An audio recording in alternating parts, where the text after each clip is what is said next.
Assalamualaikum warahmatullahi wabarakatuh. Kami dari kelompok 3, tim genap yang beranggotakan Dewi Kartika, absen 12, Kirana Dwi, absen 18, Silvi Afni, absen 30, dan Valentina Kenny, absen 32, akan mempresentasikan tentang Perang Jawa. Apa itu Perang Jawa?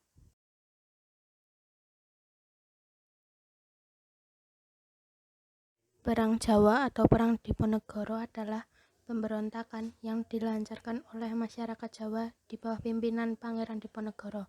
Perang ini berlangsung selama 5 tahun, dari tahun 1825 sampai 1830. Latar belakang Perang Jawa. Kesultanan Yogyakarta pada tahun 1822 setelah wafatnya Sri Sultan Hamengkubuwono IV dikuasai oleh Residen Yogyakarta Hendrik Smisert yang mencampuri urusan kekuasaan keraton.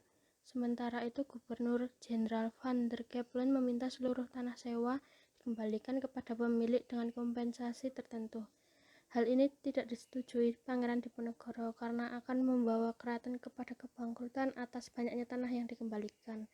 Namun Smisert berhasil meyakinkan Ratu Ageng dan Patih Danureja selaku wali raja untuk memuluskan kebijakan tersebut. Keraton terpaksa meminjam uang dari Kapitan Tionghoa untuk membayar kompensasi tersebut. Alasan yang menjadi latar belakang Perang Jawa. 1. Rakyat dibelit oleh berbagai bentuk pajak dan pungutan yang menjadi beban turun-temurun. 2. Pihak Keraton Yogyakarta tidak berdaya menghadapi campur tangan politik pemerintah kolonial. 3. Kalangan keraton hidup mewah dan tidak mempedulikan penderitaan rakyat. 4. Pangeran Diponegoro tersingkir dari elit kekuasaan karena menolak berkompromi dengan pemerintah kolonial. 5. Pemerintah kolonial melakukan provokasi dengan membuat jalan yang menerobos makam leluhur Pangeran Diponegoro. 6. Pangeran Diponegoro bernama Bendoro Raden Mas Ontowiryo yang merupakan anak sulung dari Sultan Hamengkubuwono III yang merupakan Raja Mataram. Penyebab Perang Jawa. Perang Diponegoro sendiri dapat dikatakan disebabkan oleh menguatnya pengaruh Belanda di dalam keraton. Banyak di antara punggawa keraton yang memihak Belanda karena mendapatkan keuntungan sendiri.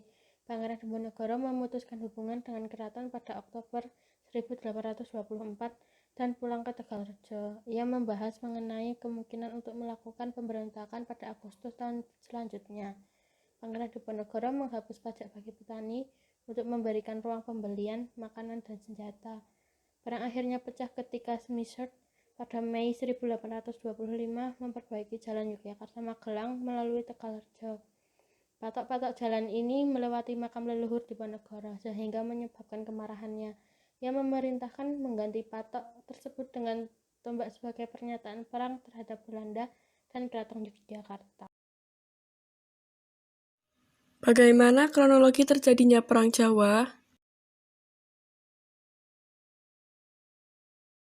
Pertama, Keraton Yogyakarta berusaha untuk menangkap Diponegoro untuk mencegah terjadinya perang.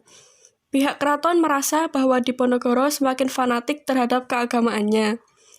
Diponegoro dirasa terlalu tenggelam dan mengabaikan hubungannya dengan keraton, di mana ia bertugas sebagai wali raja. Kediamannya di Tegalrejo dibakar, namun pangeran dapat melarikan diri.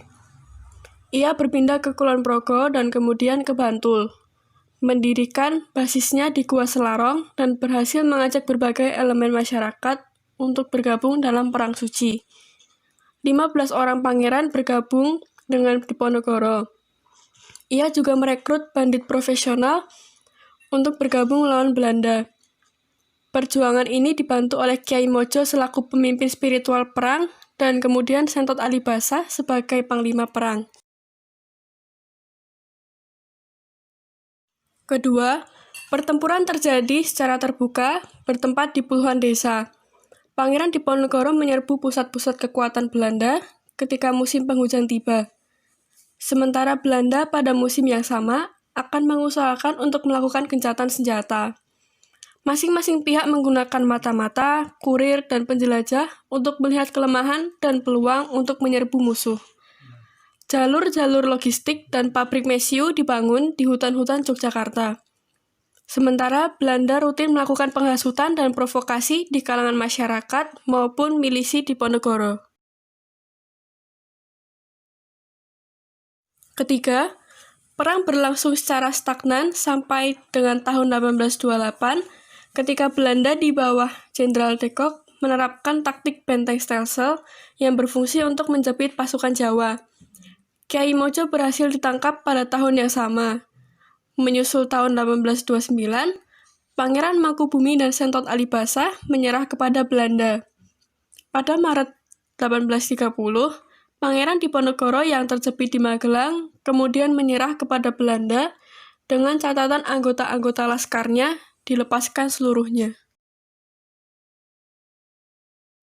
Tokoh-tokoh Perang Jawa. 1. Pangeran Diponegoro. Pangeran Diponegoro memang tidak kehilangan jabatan di keraton, malahan ia adalah wali raja bagi Hamengkubuwono V yang masih berusia 2 tahun bersama Ratu Ageng dan Patih Danurejo. Namun kebijakan Belanda yang mencekik para petani serta membawa keraton dalam kebangkrutan lebih dari mencampuri urusan dalam keraton. Hal ini membuat kemarahan Pangeran Diponegoro memuncak baik terhadap Belanda ataupun kalangan keraton Yogyakarta yang berdiam diri. Ia memilih memutus hubungan dengan kerajaan dan mempersiapkan perang suci melawan penindas dan kaum kafir. Ia memobilisasi pangeran, petani, bandit, dan penduduk biasa untuk membantunya mengobarkan perang yang berlangsung selama 5 tahun.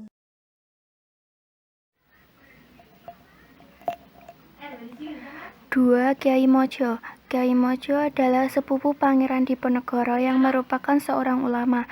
Ia membantu perjuangan Diponegoro selaku pemimpin spiritual dan panglima perang. Hubungannya memang sangatlah erat dengan Diponegoro, namun kemudian berubah pada tahun 1828 ketika Pangeran Diponegoro menggunakan sentimen Jawa tentang Ratu Adil yang dianggap penyelamat masyarakat dari penindasan.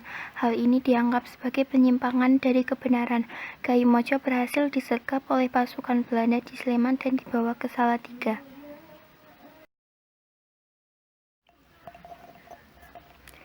3. Sentot Alibasa Prawirodiljo. Sentot adalah keponakan dari Hamengkubuwono IV yang memiliki dendam terhadap Belanda. Ayahnya, Ronggo Prawirodiljo, tewas ketika masa pemerintahan Dendels, sehingga ia mendukung ketika Diponegoro mengorbankan pemberontakan. Sentot berhasil diyakinkan untuk menyerah kepada Belanda pada tahun 1829. Ia kemudian dikirim untuk mengalahkan Tuanku Imam Bonjol dalam Perang Padri. Sentot berkhianat dan memasok senjata bagi pemberontak, sehingga ia ditangkap kembali dan diasingkan ke Bengkulu.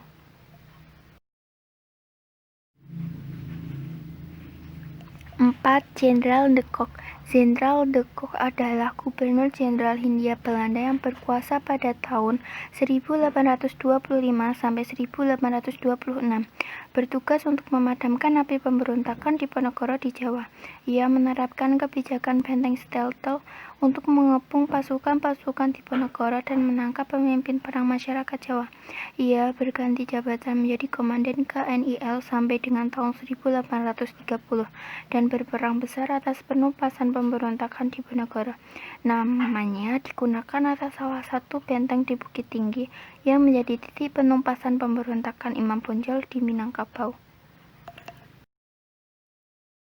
Tokoh perang Jawa yang kelima adalah Hendrik Smitsart. Hendrik Smitsart adalah residen Yogyakarta yang ditunjuk oleh Gubernur Jenderal untuk menangani wilayah tersebut. Beliau menjabat hampir bersamaan dengan wafatnya Hamengkubuwono IV yang seharusnya digantikan oleh Hamengkubuwono V yang masih berusia 2 tahun. Smitsart menduduki tahta selama 31 bulan sebagai pemimpin keraton. Hal ini dianggap sebagai penghinaan oleh masyarakat Jawa. Pemasangan patok-patok jalan yang melalui makam leluhur Diponegoro adalah kebijakan dari Smitsart. Kedudukannya sebagai penyebab meletusnya Perang Jawa sangatlah besar. Akhir dari Perang Jawa yaitu ketika Pangeran Diponegoro menyerah pada bulan Maret 1830. Ditangkap dan kemudian diasingkan ke Manado, lalu dipindahkan ke Makassar. Pasukan-pasukannya yang tidak lagi memiliki pemimpin kehilangan semangat untuk berjuang. Berakhirnya Perang Jawa ini membawa pemimpin-pemimpin di Tanah Jawa kehilangan harapan untuk melawan Belanda. Sejak tahun 1832, seluruh raja dan bupati di Jawa menyatakan ketundukannya kepada Belanda kecuali Bupati Ponorogo. Sehingga semakin kukuh kedudukan Belanda di Jawa. Meski begitu, perang ini mampu menewaskan 7.000 serdadu Eropa, yang membuat Belanda semakin kesulitan untuk memenangkan Perang Padri kedua di Minangkabau. Setelah perang berakhir, populasi Yogyakarta menyusut separuhnya. Sementara keturunan Pangeran Diponegoro diusir dari keraton.